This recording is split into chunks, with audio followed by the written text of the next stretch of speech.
Hi, welcome to another edition of Talk with Confidence. This is where we have inspirational conversations with inspirational people. Today, I have a truly inspirational guest in studio with us. Her name is Elizabeth Mashadi Monareng. She's an author, she's a speaker, and she's also a pastoral counselor. We're going to get into her life story and get into her book. Elizabeth, welcome. Thank you for having me. Wonderful, wonderful, wonderful. Are you excited to be here? Oh, yes. Okay. we're talking off air and she was very serious. I said, Elizabeth, please smile. So I think she's going to bring all her smiles on camera today. Wow, Confessions of a Preacher's Kid. Before we get into the book, let's get a bit into your life, who you are. So can you tell us a little bit where you grew up, what you do, etc.? Okay. My name is Elizabeth Mashadi Monareng, obviously.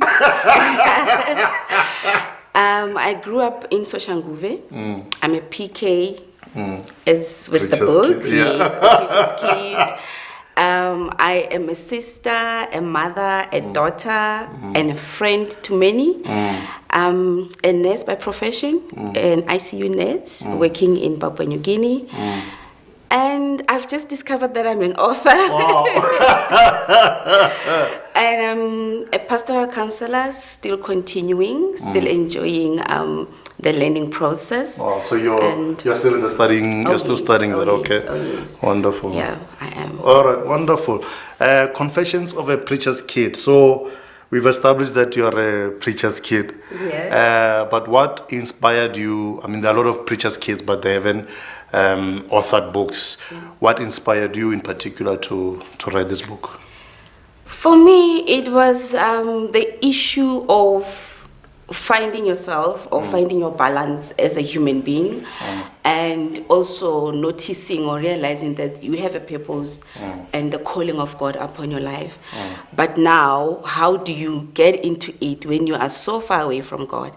And now you draw closer to God. Now, how do you get the confidence to get into your calling without cleaning up the mess that you have been through as a young girl, as a confused preacher's kid, and all of that. And going into college, doing the pastoral counseling, I realized that I had to be free to heal before I could help anybody.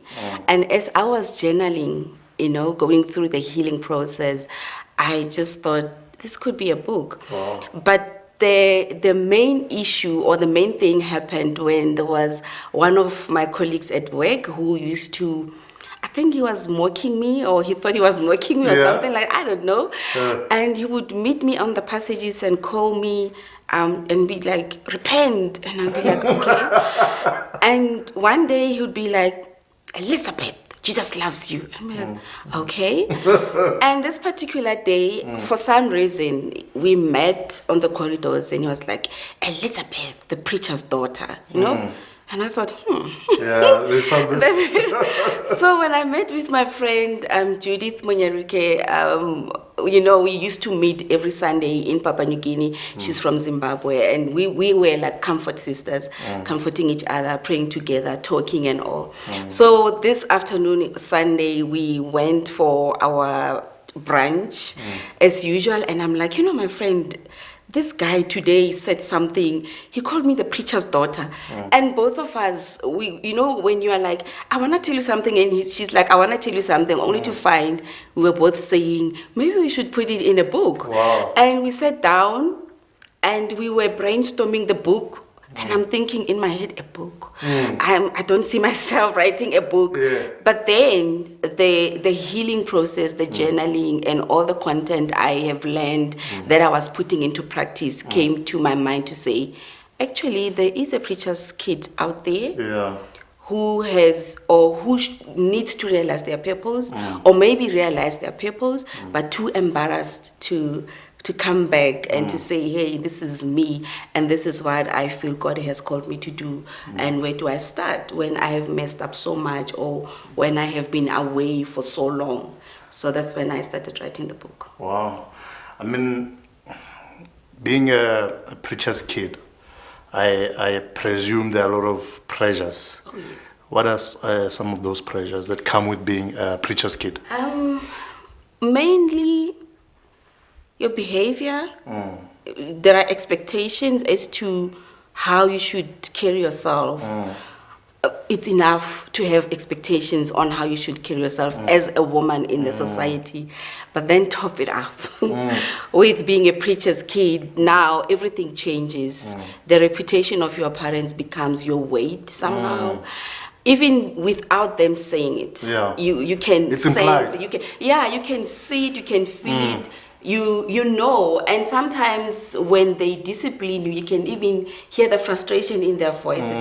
You know, my dad used to say, I'm teaching people this, and look at what you are doing. You know, it's like, oh, okay, so now you have to come into a realization that I'm not living for myself here, and now I'm not called. You know, I'm not the preacher. Why? You're just a Exactly. preacher's kid. Exactly.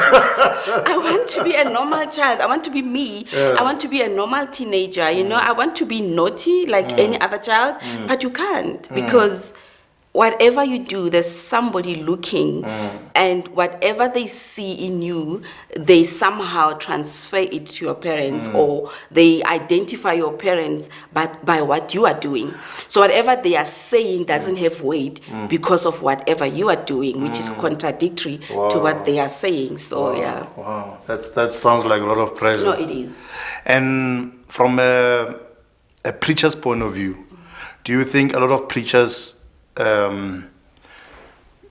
see the pressure that the kids go through, or is it that they're feeling so much of their own pressure that they're almost blind to what the children are going through? I think so. I think they themselves are going through so much pressure that they don't see what is happening to you.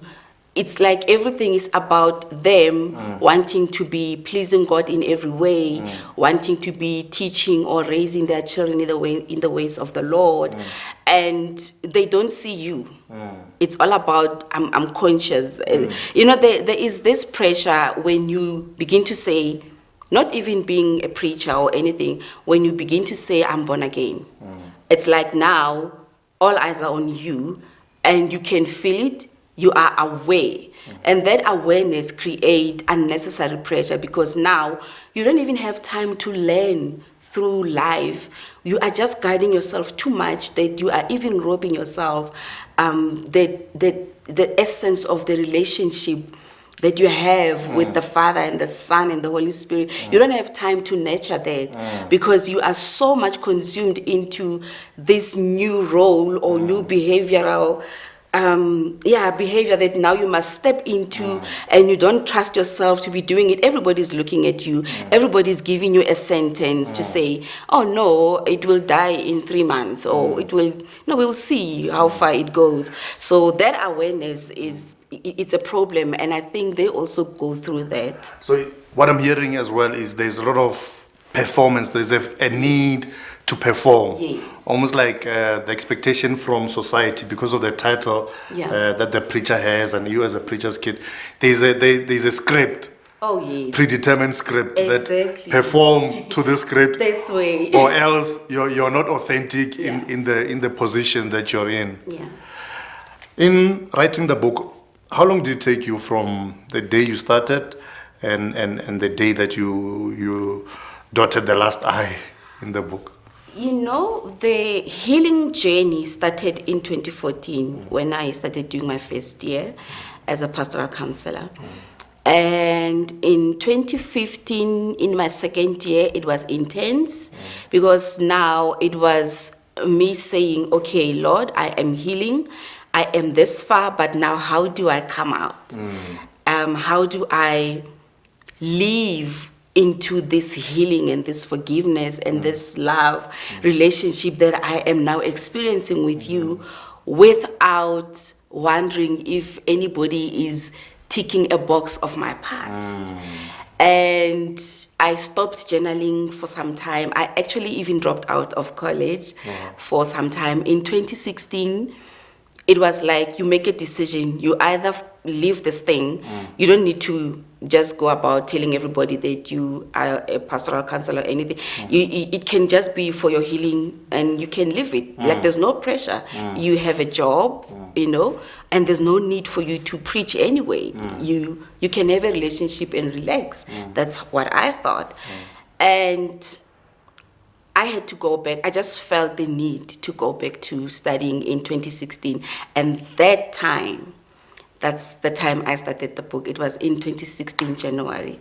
I think the 18th of January, to be exact. To the date. Oh, yeah.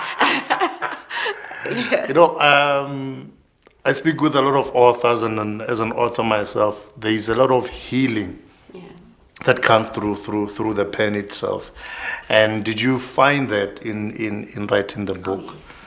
In the process itself, or in what was being written? Where did the healing come from? Is it reading it after you've written it? The whole process, because I got into a relationship with the Word of God. And with it, I got into a relationship with the characters in the Bible. Wow. And it's like, I don't know, maybe I was crazy or something, but I was talking to them, and, asking them questions whilst going through my own to say, but King David, how did you do this? How did you heal from that? And as I was asking those questions, I would go finding answers, through their behavior, through like for him, he was a guy who always humbled himself. He was a guy who always knew to repent. He was a guy who always knew how to converse with God, like, having this relationship with God, so much so that God called him a man after his own heart. So, I asked them those questions, and that's how I was finding my own healing. Wow. And that's how my relationship was also deepening. So you will see, even in my book, I call them my friends. Yeah. And I would laugh at their mistakes. And by that, I would laugh at my own. I'd be like, oh, yeah, no, we do this. But, you and I, my friend, things like that. And I got healed through it. Amazing. Yeah. So having read the book, one of the most powerful things in reading it was the humor. Because it's a very serious book, and it's a deep book, and everybody, you should get this book. We'll give you the details at the end of the interview. But I loved the humor in it as well, and you're a humorous person. What's the importance of that? Even going through, amidst the challenges of life, how important is humor, keeping a sense of humor? I think for me, it's this thing that I talk to myself a lot, and I reflect a lot on my mistakes, and I see my stupidity. I see, sometimes you'll be like, oh my gosh, I didn't have to do it, but I did, and you feel so humiliated by yourself. Yeah. Like, oh, I humiliated myself there. Yeah. And then you laugh at yourself, and you sit down and be like, okay, next time, how are you gonna go about this? Yes. It's like failure. I've learned that failure, it becomes what you interpret it to be. If you condemn yourself because you failed, you'll never get anywhere. If you talk to yourself about it and see your foolishness in it, like, what did I do that is so foolish that made me to fail? And what did I do that is intelligent that could have helped me if I did not do this foolish thing? So how do I delete this and add on to that? That's how you grow in life as a person, or that's how I grow in life as a person. I laugh at my faults, but then you might think, oh my gosh, she's got it all together. I'm so afraid of criticism, and it's also another way or another thing that I noticed about myself, and I will beat myself up so hard, and it will be like, but you've been crying for so long. Are you gonna wake up someday and do something, because the clock is ticking? Time is not waiting for you to cry and cry and cry and cry until Jesus comes. There should be a time where you're like, okay, no, wipe my face, clean up, and just go out and start again. Or because you have to start all over. Yeah. You cannot continue where you left off and forget or ignore the failure. Otherwise, you're going to repeat the same mistakes. So you start all over. You take one step forward, 10 steps backwards, you laugh at yourself. I fell again. Okay, fine. You know? Yeah. And you stand up. And so that's why the humor, it's like I would be sitting and writing and be like, oh my gosh, I don't believe I did that. I don't believe I don't believe I said that. I don't believe I behaved that way. And yeah. Wow. You said you had a choice of writing this and saying it's for me, or doing the pastoral counseling and saying it's just for my own healing. But you decided that no, I'm going to take this and help other people.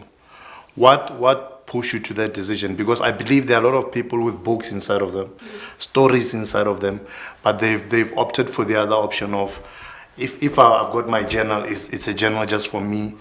Although they know that the content in that particular journal, if to share some of it, people would get healed, people would relate and say, wow, I'm not alone. The skills that they have, they're choosing to keep those skills to themselves. But if they were to transfer or help other people, people would live much happier lives. So for you, at that crossroad, what made you say, I'm going to go public with this, I'm going to use it to help other people? What was that distinct factor that made you choose the second option? Yeah. I think it's the issue of, naturally, I like to help people. Yeah. But then I had to sit and realize that helping people, it's not only about seeing to it that they have a bread on their table. Meanwhile, you go into your room and you have the fears, the low self-confidence, and your self-worth is under the table and all of that.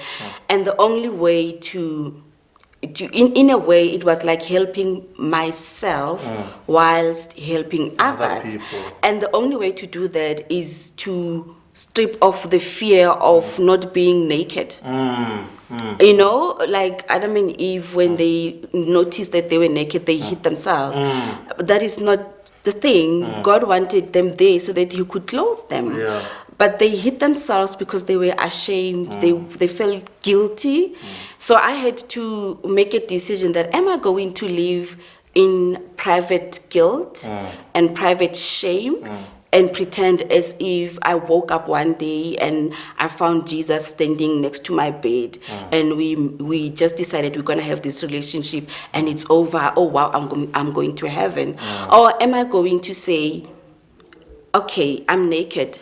Father, clothe me, cover me. Wow. And how else do you do that without just going out there?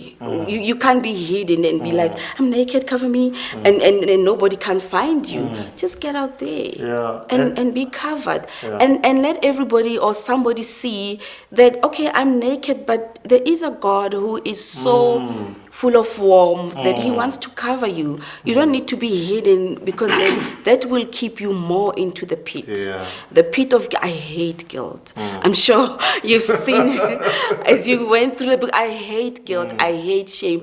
I just don't want to be friends with them anymore. They are not good friends at all. They are thieves. They steal from you. They steal life, the essence of life, out of you. And the only way to get them out is to notice them and say, no, I'm out there. Guilt, shame, I don't want you anymore. I want to be clothed with the glory of God. Finish and clear. Wow. Yeah. For somebody who is going through the guilt and the shame, whether a preacher's kid or just somebody who's had those negative experiences in life, if you were to talk to them and give them advice right now, what would you say to them? Oh my word. You know, I always say when I talk to people, whether at church or anywhere, that if you can pick up a motivational book that tells you to look at yourself in the mirror and say, I'm beautiful 50 times. I don't know how much that helps. And say, I'm beautiful, and go out saying, I'm beautiful. Yeah. Why can't you do the same with the word of God and what God says about you. And what he says about his forgiveness over your life, the intense, the love that he loves us with, it's not just a simple love, it's very intense, so much so that he had to take our place and die for our sins. That is so much intense. I don't see myself doing it for anybody, not even my own children. I'm honest, but he did that. Wow. So it gives you a picture of how much he really, really deeply loves you. And you can do that. As much as you want to stand in the mirror and say, I'm going to dress up and show up. I can. Do the same, even with the word. Have a verse that speaks to you about the love of God. Have a verse with it that speaks to you about the grace of God, about the forgiveness of God. And that is in its own forming a relationship. I always say, I understand people are talking about the grace, people are talking about the condemnation and all sorts of things, and we are so angry at each other, but it's so simple. You have to build a relationship, constant fellowship. And it's not about kneeling down and saying, oh, Father, forgive me today. No, talk to him like a friend. He is your friend. He says that. Wow, powerful. The current social climate has been rather negative and dark, especially towards women. We recently had the gender-based violence movement and march happening. As a woman and as a woman who's gone through similar type of experiences in life, what is your take on the gender-based movement, on gender equality, on women's standing in society in general? Whew, that's a difficult one. Simply because we might go through the same pain, but our interpretation is going to be different. Because our personalities are different. Our character has been molded differently. And our temperaments are different. So I've been through sexual abuse. She's been through sexual abuse, but the interpretation is going to be different. And because of the interpretation, the reaction is different. I'm going to talk to, I just want to give you an example. Sorry, like I say, I've got friends in the Bible. Oh my God. No problem. I'm going to give you a simple example between two women, Vashti and Esther. Both of them were going through the pain of the system. If you read through the book of Esther, especially the first 4 chapters. But now the interpretation was different based on the fact that they were molded differently. Esther was molded by a man named Mordecai. So she was actually comfortable, around the male figure. She was comfortable, and she did not see, she was not happy with the patriarchal system, but she did not see it as a competition because she had this kind of a relationship with a man that made her feel comfortable. And now Vashti, on the other hand, she was this queen who has been with this man who has been ruthless, King Ahasuerus, a ruthless king. We don't know actually what was the kind of a relationship between the two of them, apart from the fact that he loved her. But I mean, he sent 7 men to take her so that he could parade her and strip her of her dignity as a queen. And she said no. Was she wrong? No. She wasn't. But now, look at the men, the wise men who were called and asked by the king to say, because you know the times, you know the laws and everything, what do I do, or what do I do about this woman who publicly denied or publicly disrespected me, because that's how he felt. And there's a man named Mamuken, and his name means impoverished. Like really. And he was the man who was answering to say, no, let's remove her because she's going to teach all of our wives to disrespect us. And to impoverish, it's like to strip you off of your dignity, your power, and your strength. Meanwhile, you are fighting for the right cause. But if you fight the system using the power, the strength, the wisdom of the system, the anger and the brutality of the system, you're going to be disempowered because the system has been there long enough, you know? So you have to be a woman who is content in themselves being a woman and also not be intimidated. By that, I mean be comfortable, face the system comfortably, face Haman comfortably as a woman. Wow, powerful. So you in the beginning you mentioned your specific roles. Yeah. Tell us about your role as a mother. Oh my God. My role as a mother, okay, my firstborn was a boy, or is a boy, he's still alive. A boy, and you know, growing up, being sexually abused, and boom, you have a child, and oh my goodness, it's a boy. And you don't have a good relationship with his father, so it's a man. And you are not happy with your father because you were raped in his absence, and now it's another man. And you have to raise this boy with this feelings of resentment and hate and anger. You know, you hear me talking about the difference between Vashti and Esther, and you think, no, I've always had it together. No, I had to learn through it. I had to snap out of it through learning and through seeing myself into this pain and fighting so terribly, fighting this thing with so much anger that everybody or all the men are giving to me, or that's, you know, as much as I thought. So I'm raising this boy child with this anger, and the relationship is not that good. And my mom steps in, and I go back to varsity to empower myself so that I can take care of him. And then he becomes a teenager, and he becomes a teenager who now feels this distance between himself and his mother, and now there's constant fights, and he decides, okay, maybe I should go see my dad or stay with my dad, and he leaves. And through that separation, the both of us come to a realization that we love each other, and there's no need to be angry at each other. And he decides that and then to come back, and we have this relationship where I'm always thinking, oh my God, you're too old for that. You should have done that when you were like 12 or something. But I'm enjoying it so much. Wow. And now the second child, they are actually 16 years apart. And the second, I mean, yeah. And Who won't ask how old you are? No, don't go there. Don't go there. Yeah, I always say, I'm not a teenage mom, as if it makes it sounds better, but it's not. I am a mother, and I was a mother in my early 20s, and I was not married, okay? So it doesn't make it any better. Whether I was a teenager or not, it doesn't make it any better. But now I have a second child who is a girl, and she's just so different from me. It's like she's teaching me to be a woman. Wow. She goes with the lip glosses. I don't. You have to really She's a girly girl. She's a girly girl.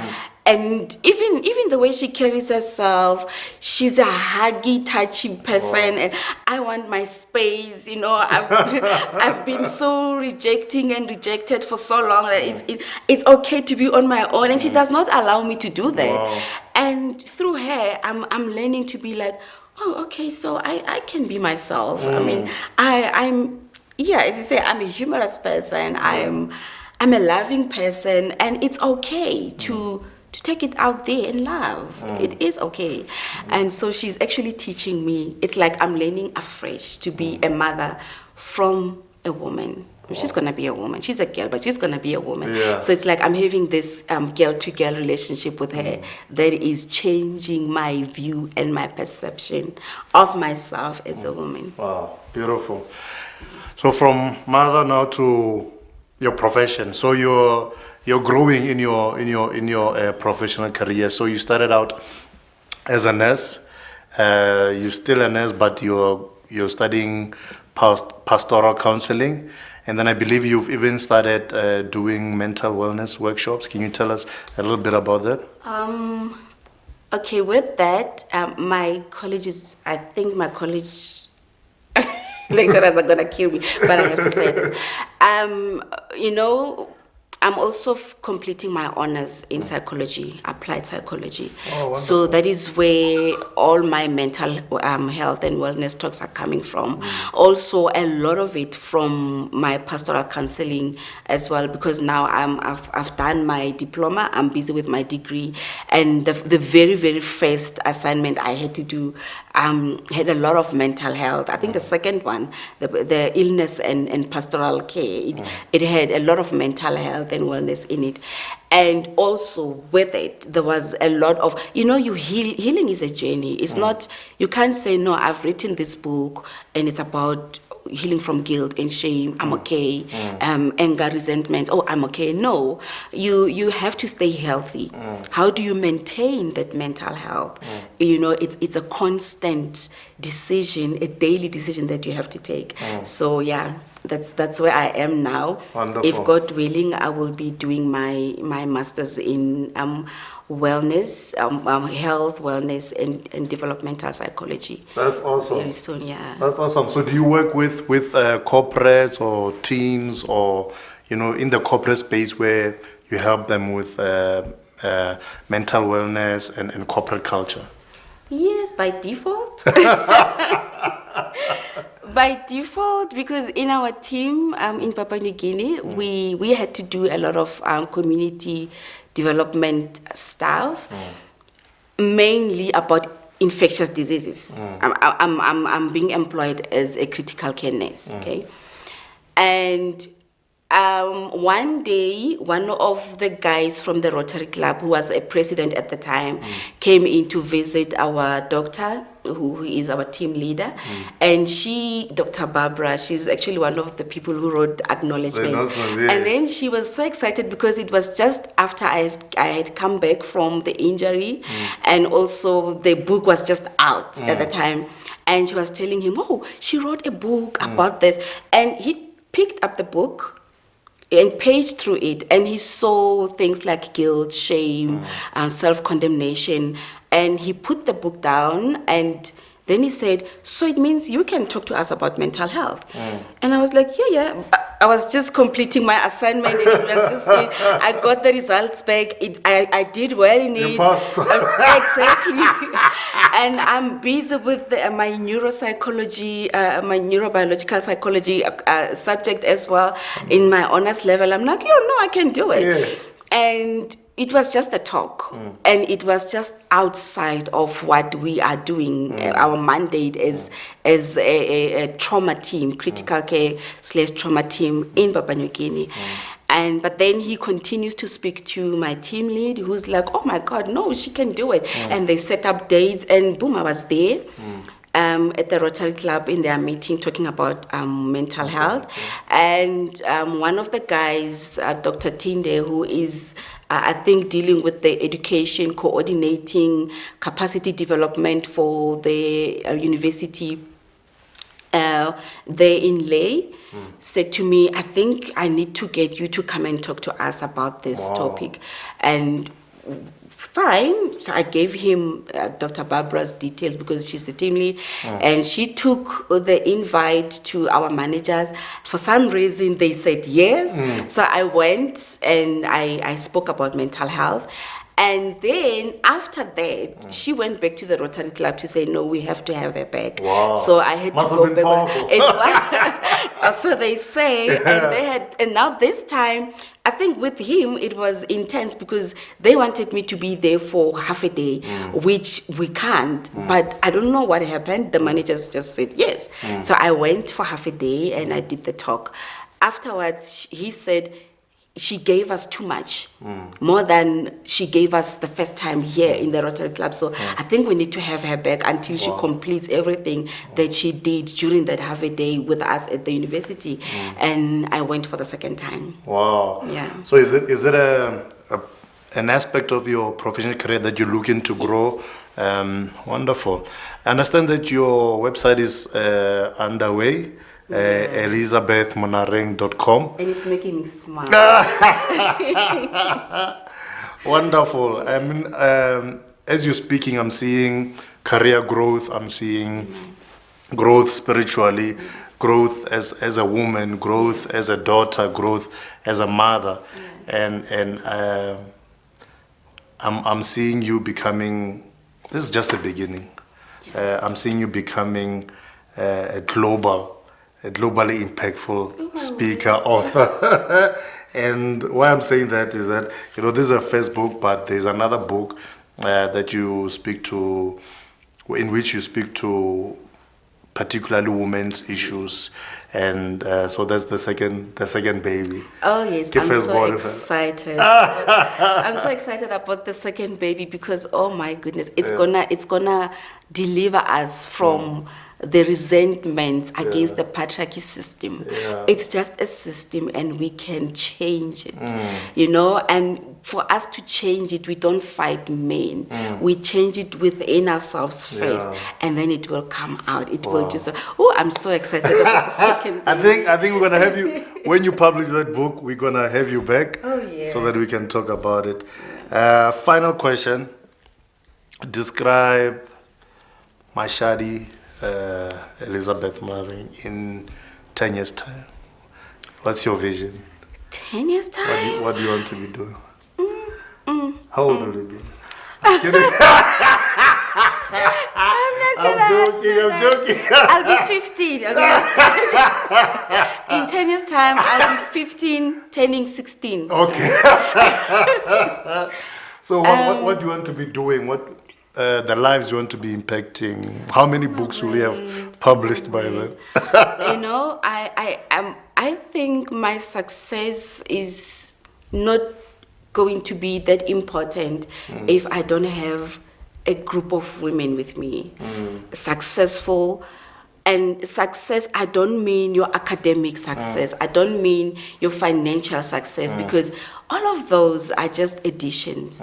Success in being me. Success in the confidence in this beauty that God has granted me as a woman on this earth. Success in being able to relate to the opposite sex without feeling competition, without feeling resentment. Success in being the woman. I don't know how to even explain that. So I think if I can have one woman a year, 10 years, I'll have 10, and each 10 will have 10, and each 10 will have 10. Oh my goodness, it will be very great. That's a real impact. Wonderful. Elizabeth Mashadi, thank you for joining us. It's been powerful. It's been an absolute pleasure. And if you want a book, you can email info@elizabethmonareng.com, and you'll get a response promptly. Wherever you are, a book can be couriered to you. Thank you so much for watching. My name is Confidence Silme. You've been watching Talk with Confidence right here on Global Conference Television. Itada.